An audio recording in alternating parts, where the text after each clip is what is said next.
Today we're hosting Roger Beebe, who has come to Austin how many times, Roger? Twice? Behind us we have a cavalry of 16mm projectors that he's brought over, and this is gonna be a really fun show. There we go. Okay. When I moved here in Austin, there wasn't really anybody showcasing work like this. It was our moment to get up on the mic and do it.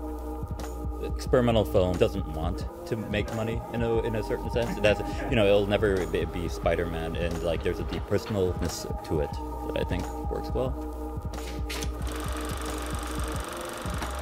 Well, I think that a lot of experimental work because it is less popular, is really easy to become buried. So a lot of it just kind of becomes hidden from traditional audiences. So I think it's really important for there to be organizations that can be looking out for those kind of works and digging through archives to kind of unearth them and bring them to light.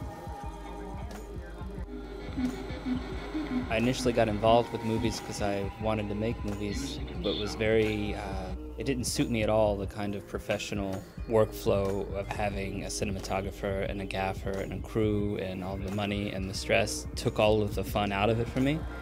And I kind of stumbled into an experimental film screening in Portland, and it all of a sudden dawned on me that there was such a thing as a one-person filmmaker, and that not only could they make really great work, they could make masterpieces. Filmmaking wasn't an insurmountable task anymore after that.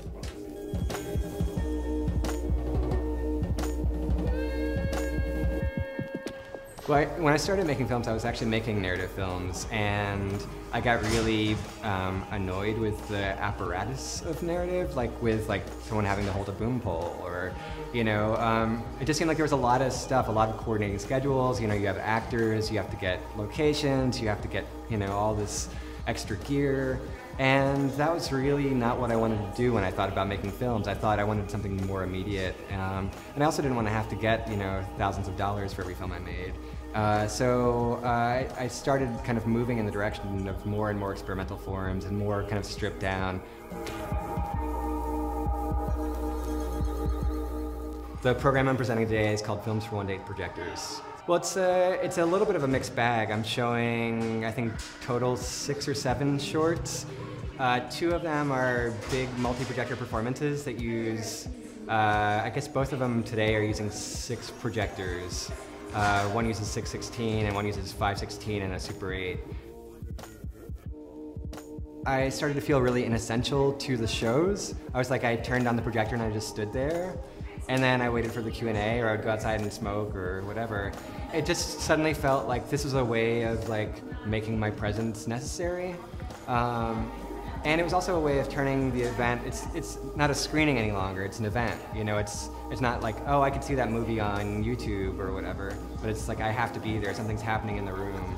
And so that's really the biggest part of it. It's like in an era when things are more and more accessible in a kind of immediate way, but where you can't kind of control the context. It's really exciting to be able to create this context and create this kind of atmosphere where people are together in the room. And I think something special happens when that happens.